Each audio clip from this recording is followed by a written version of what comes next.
Hi friends, எப்போதும் ஒரே மாதிரி செய்யாமல் கொஞ்சம் டிஃப்ரெண்ட்டாக வந்துட்டு இன்றைக்கி காய்கறி போட்டு செய்ய போகிறேன். வீடியோவை முழுசாக ஸ்கிப் பண்ணாமல் பாருங்கள் கடைசி வரைக்கும்.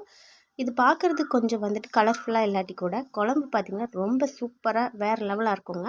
கண்டிப்பாக ட்ரை பண்ணி பாருங்கள். நான் வந்துட்டு பார்த்திங்கன்னா ஃபஸ்ட்டு கொஞ்சம் தண்ணி வச்சுக்கிறேன். இது வந்து பருப்பு வேக வைக்கிறதுக்கு.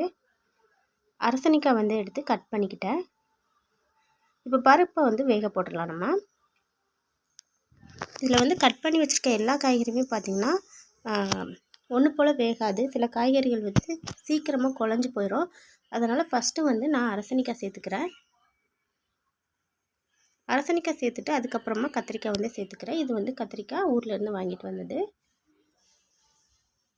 பருப்பு வந்து நான் கொஞ்சமாக தான் சேர்த்துருக்கேன். ஏன்னா சாம்பார் மாதிரி ஆயிடக்கூடாதுங்கிறதுக்காக கடலைப்பருப்பு வந்து டேஸ்ட்டுக்காக கொஞ்சமாக சேர்த்துருக்கேன். இப்போ அரசணிக்காய் வந்து நான் வேக வச்சுக்கிறேன். இது சேர்த்து ஒரு 10 நிமிஷத்துக்கு அப்புறம் நம்ம அடுத்த காய்கறியை சேர்த்துக்கலாம். இதில் நீங்கள் எந்த காய்கறி வேணாலும் சேர்த்துக்கலாம், அது உங்களுடைய விருப்பம்தான். இப்போ வந்து வெங்காயம் கட் பண்ணி வச்சுருந்தேன் இல்லையா, அதையும் வந்து சேர்த்துட்டு பச்சை மிளகாய் வந்து சேர்த்துருக்கேன். இன்றைக்கின்னு பார்த்து கரண்டு கட் ஆயிடுச்சு. அப்புறமா வந்து கத்திரிக்காய் வந்து சேர்த்துருக்கேன். இப்போ எல்லா காய்கறியுமே நல்லா வேகட்டும். கொஞ்சமாக வந்து மஞ்சள்தூள் சேர்த்துக்கலாம். பச்சை மிளகாய் வந்து நீங்கள் காரத்துக்கு ஏற்ப வந்து சேர்த்துக்கலாம். இன்னும் கொஞ்சம் காரம் வேணுனாலும் சேர்த்துக்கோங்க. இப்போ ஒரு மூடி போட்டு மூடி வச்சிடலாம். பாருங்கள், காய்கறி நல்லா வெந்துருச்சு. இந்த மாதிரி காய்கறிகள் சாப்பிடும்போது நமக்கு கொஞ்சம் நல்லாவே வந்துட்டு வயிறு ஃபுல்லாகும், ஹெல்த்தியாகவும் இருக்கும். இப்போ வந்து அரைக்கிறதுக்கு தேங்காய் எடுத்துருக்கேன். இதில் கொஞ்சமாக வந்துட்டு ஜீரகம் சேர்த்துக்கலாம். இப்போ ஒரு பச்சை மிளகாயும் சேர்த்துக்கிறேன். அரைச்சி எடுத்துட்டேன். இப்போ இதை சேர்த்துக்கலாம். இதில் வந்து சாம்பார் தூள், மிளகாத்தூள் நான் எதுவுமே வந்துட்டு சேர்க்கலை. இது வந்து இப்படி தான் இருக்கணும். இதோட டேஸ்ட் அப்போ தான் நமக்கு டிஃப்ரெண்ட்டாகவும் நல்லாவும் இருக்கும்.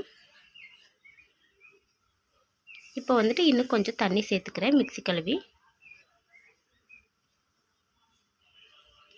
தேங்காய் அரைச்சி ஊற்றி ரொம்ப நேரம் கொதிக்க விட வேண்டாம். இப்போ வந்து தாளிக்கிறதுக்கு வந்து எண்ணெய் ஊற்றிக்கலாம். இதில் கொஞ்சமாக கடுகு, ஜீரகம், கருவேப்பிலை, அப்புறம் வந்து பெருங்காயத்தூள், 2 வரமிளகாய், சின்ன வெங்காயம் இதெல்லாம் வந்து சேர்த்துக்கிறேன்.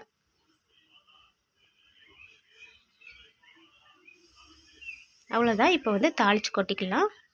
அவ்வளோ வாசனையாக இருந்து தாளிக்கும் போதே. இது வந்துட்டு வெள்ளை குருமா மாதிரி வெள்ளை குழம்பு. அவ்வளோதான். சாம்பார் தூள் சேர்த்தோம்னா சாம்பார் மாதிரி ஆயிரும். அதனால் சேர்க்கக்கூடாது. இப்படியே தான் இது சாப்பிட்ணும். இப்போ வந்துட்டு அப்பளம் வந்து பொரிச்சுக்கிறேன். இது வந்து வடகம்.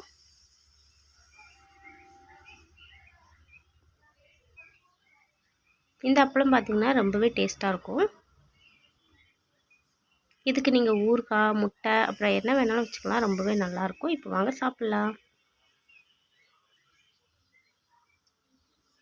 பாருங்கள், பார்க்கவே ரொம்ப அழகாக இருக்கும். என்ன சில பேர் கலர் வந்து விரும்புவாங்க. ஆனால் இது இப்படி இருந்தால் தான் ரொம்ப டேஸ்ட்டாக இருக்கும். செஞ்சு பாருங்கள். வீடியோ பிடிச்சிருந்தால் லைக் பண்ணுங்கள். உங்கள் ஃப்ரெண்ட்ஸ் ஃபேமிலிக்கெல்லாம் ஷேர் பண்ணி விடுங்க. வீடியோ பிடிச்சிருந்தால் மறக்காமல் சப்ஸ்கிரைப் பண்ணுங்கள். பாய். அடுத்த ஒரு வீடியோவில் அடுத்த ஒரு ரெசிபியில் சந்திக்கலாம்.